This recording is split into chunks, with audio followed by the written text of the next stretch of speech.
Hospital employee accused of preying on patients, breaking into their homes, stealing their valuables while they were sick. Tonight, our I-Team uncovers details of a shocking betrayal. Consumer investigator Jason Knowles has a warning about protecting your personal information. Jason? Well, Alan, it was a string of burglaries, all with common elements. Police say one man was preying on patients, using hospital intel to steal from people while they were sick and vulnerable. That hit me hard. That really, devastated me. Dorothy Marker was looking forward to coming home from a 2-week stay at McNeil Hospital. Instead, she returned to find her world turned upside down. It was a mess, just ransacked. It was just unbelievable. Every room was gone through. Every drawer was gone through. And things were thrown all about.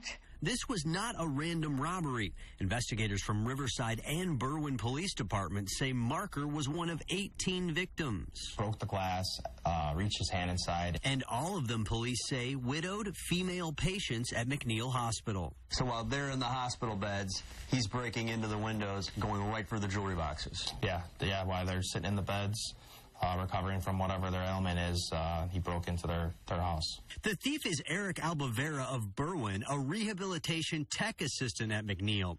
He pleaded guilty to 18 cases of residential burglary and attempted residential burglary, and he was sentenced to 10 years. He was assisting my mom with things like, going to the bathroom and daily activities, and then for him to totally violate trust, it was just so egregious. Police also say Albavera would befriend the seniors to verify that they lived alone. A lot of our victims, once they found out it was him, told us that information that, wow, now looking back, he was asking me some weird questions. They went to the hospital, expecting the hospital to secure their information the way businesses are expected to secure information in this digital age, and that didn't happen. Carl Lineberger is representing 3 of the victims, including Marker.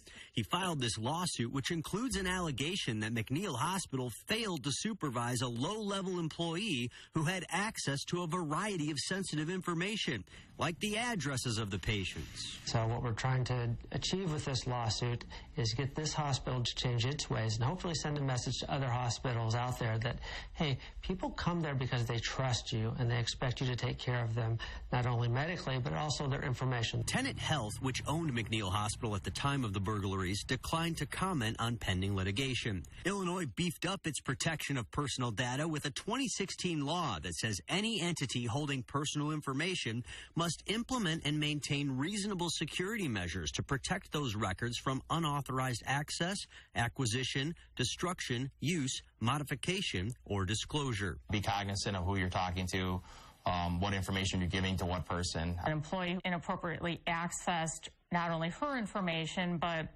information for other elderly victims that lived alone. It was just unacceptable. Most hospitals and doctors require you to give your address for insurance and billing purposes, but you should always ask who has access. Privacy experts I talked to also say you should withhold your social security number and driver's license number from medical facilities. They really don't need them as long as they have an insurance card number. Now, by the way, the victims never got their jewelry back. We're told that the thief sold the jewelry. The money's gone. Tough to know. And interesting about your Social Security and your license, because you would think you needed to. Right, and you do not have to give it out. Okay, good to know. Jason, thank you.